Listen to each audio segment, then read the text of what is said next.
สาวที่อยากมีผัวฝรั่งข้อยอยากแนะนำประสบการณ์อันน้อยนิดของข้อยตามที่ข้อยเคยเรียนรู้มาแล้วข้อยอยากจะมีผัวฝรั่งในเมื่อก่อนข้อยใช้วิธีใดก่อนอื่นจะต้องมาเบิ่งสภาพของตัวเองก่อนว่าเจ้าเป็นคนแบบใดเนาะและสภาพแวดล้อมที่เฮาอยู่น่ะอยู่สภาพแวดล้อมแบบใดยกตัวอย่างเช่นว่าถ้าเฮาอยู่ในสถานที่ท่องเที่ยวเนาะบ่อนที่มีฝรั่งอยู่แล้วมันก็สิบ่ยากเนาะแล้วระดับความรู้การศึกษาของเฮา ระดับความรู้การศึกษาในที่นี้บ่ได้หมายความว่าต้องจบปริญญาตรีปริญญาเอกปริญญาโทบ่พี่น้องหมายถึงระดับความรู้ในการสื่อสารภาษาอังกฤษของเฮาหรือว่าเฮามีความสามารถในการสื่อสารเฉพาะภาษาพิเศษอย่างเช่นว่าเยอรมันบ่รัส2รัสเซียอิหยังก็ว่ากันไปเนาะโดยเฉพาะข้อยเองน่ะข้อยเป็นคนที่ว่าอยู่ประเทศลาวเนาะอยู่ประเทศลาวแล้วบ่อนที่ข้อยอยู่น่ะมันบ่มีฝรั่งมาโผล่ให้เห็นจักคนแต่ในเมื่อเฮาอยากมีแฟนฝรั่งเฮาก็ต้องเข้า YouTube มันจะมีคนแนะนำสายฟอกเขาเจ้าแนะนำก็เลยเข้าไปเบิ่งใน YouTube ซะก่อนเนาะหลังจากนั้นก็แม่นว่าเลือกได้ถามตัวเองได้แล้วว่าต้องเข้าแอปหาครูเพราะว่าสถานที่ที่ข้อยอยู่มันบ่มีฝรั่งหรือถ้าจะไปสถานที่ท่องเที่ยวอย่างเช่นพัทยาภูเก็ตข้อยก็บ่มีเงินไป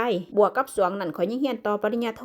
แล้วก็บ่มีเวลาที่จะออกไปสถานที่ท่องเที่ยวต่างๆแต่ว่าข้อยมีเวลาในการเรียนรู้ฝึกภาษาอังกฤษถามตัวเองตอบตัวเองให้ได้ว่าถ้าอยากมีแฟนฝรั่งต้องฝึกภาษาอังกฤษเพื่อจะสื่อสารกับเขาเจ้าให้เข้าใจข้อยโหลดแอปหาครูมาหลิเป็นปีข้อยยังบ่เจอฝรั่งที่ถูกใจเจอแต่พวกสแกมเมอร์เจอแต่พวกบ้ากามเจอแต่พวกที่บ่เป็นตาหลังจากนั้นเขาก็มาถามตัวเองว่าข้อยต้องการฝรั่งแบบใดข้อยจะมาตั้งกฎของข้อยไว้ว่าข้อยต้องการฝรั่งที่บ่เคยแต่งงานมาก่อนที่บ่เคยมาไทยหรือมาลาวแล้วฝรั่งที่เป็นลูกชายเดียวและบ่เคยมีลูกมาก่อนแล้วต้องเป็นฝรั่งที่อายุบ่เกินสิ่งที่ข้อยตั้งไว้นั่นคืออายุ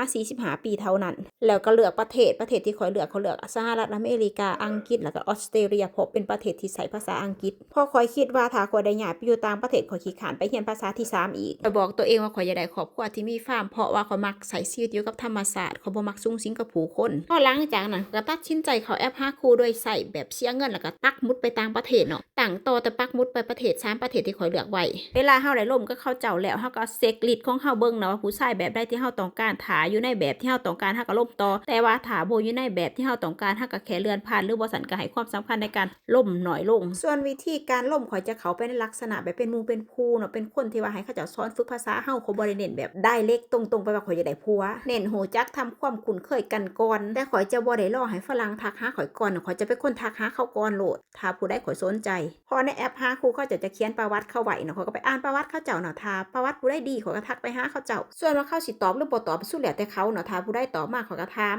ลักษณะชวนคุยชวนล่มแต่การล่มของข้อยจะบ่ได้เน้นล่มคนเดียวข้อยล่มหลายๆคนโลดหลายคนผู้ใดถูกใจก็ล่มต่อเนาะหลังจากนั้นก็คัดมาไว้ประมาณสัก4-5คนหลังจากนั้นก็ถามว่าความสัมพันธ์ของเฮามันอยู่ถึงขั้นใดจุดใดเฮาต้องถามความชัดเจนกับเขาถามว่าเขาคิดกับเฮาแบบใดเพื่อจะได้วางแผนอนาคตในการเดทหรือนัดพบกันตัวจริงมีไผอยากฟังต่อบ่ถ้าอยากฟังต่อคอมเมนต์มาเด้อพี่น้องข้อยจะมาเว้าต่อไปคลิปนี้มันสิยาวเกินไป